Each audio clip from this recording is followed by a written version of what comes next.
राजा सुहेलदेव की वीर गाथा बहराइच का ऐतिहासिक युद्ध।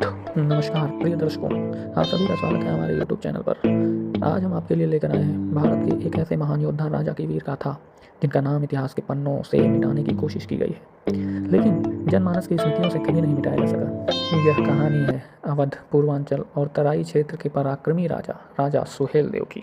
11वीं शताब्दी में बहराइच और श्रावस्ती क्षेत्र के शासक थे।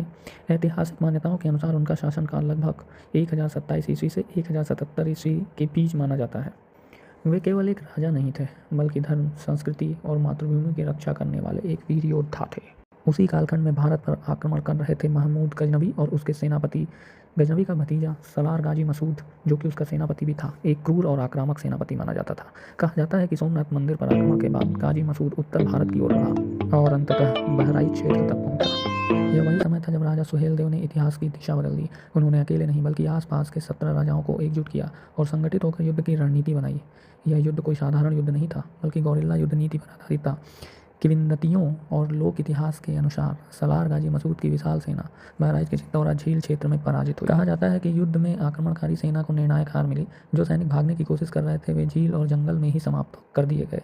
सलार गाजी मसूद की मृत्यु भी इसी युद्ध में जुड़ी मानी जाती है और लोक मान्यता है कि उन्हें बहराइच में ही दफनाया गया था। इस युद्ध के 300 वर्ष बाद दिल्ली सल्तनत का शासक फिरोज शाह तुगलक जब आया, इस क्षेत्र में बहुत सारे परिवर्तन किए। कुछ इतिहासकार के अनुसार राजा सुहेलदेव से जुड़ी स्मृतियों को दबाने का प्रयास हुआ, लेकिन इतिहास गवाह है, जो जनता के हृदय में बस जाता है उसे मिटाया नहीं जा सकता। कहा जाता है कि गोस्वामी तुलसीदास ने भी बहराइच से जुड़ी घटनाओं पर अपने शब्द में व्यंग्यात्मक संकेत दिए थे, जो उस समय की सामाजिक स्मृति को दर्शाता है। आज राजा सुहेलदेव संगठित शक्ति, स्वाभिमान और सांस्कृतिक रक्षा के प्रतीक हैं। उनकी गाथा हमें सिखाती है, जब समाज एकजुट होता है, जब नेतृत्व मजबूत होता है, जब कोई भी आक्रमणकारी टिक नहीं सकता। बहराइच का युद्ध केवल एक युद्ध नहीं था, यह भारत की आत्मरक्षा का उद्घोष था। सुहेलदेव की वीर गाथा हम सबको यह याद दिलाती है कि इतिहास केवल किताबों में नहीं, बल्कि जन स्मृति में भी जीवित रहता है। दोस्तों, अगर आपको यह वीडियो पसंद आया है तो वीडियो को लाइक करें, चैनल को सब्सक्राइब करें और हमको फॉलो करें, जिससे कि हम आने वाले समय में नए वीर गाथा के साथ, किसी महापुरुष के नए एपिसोड के साथ आपसे जुड़ें। जय हिंद, जय भारत, जय वीर सुहेलदेव।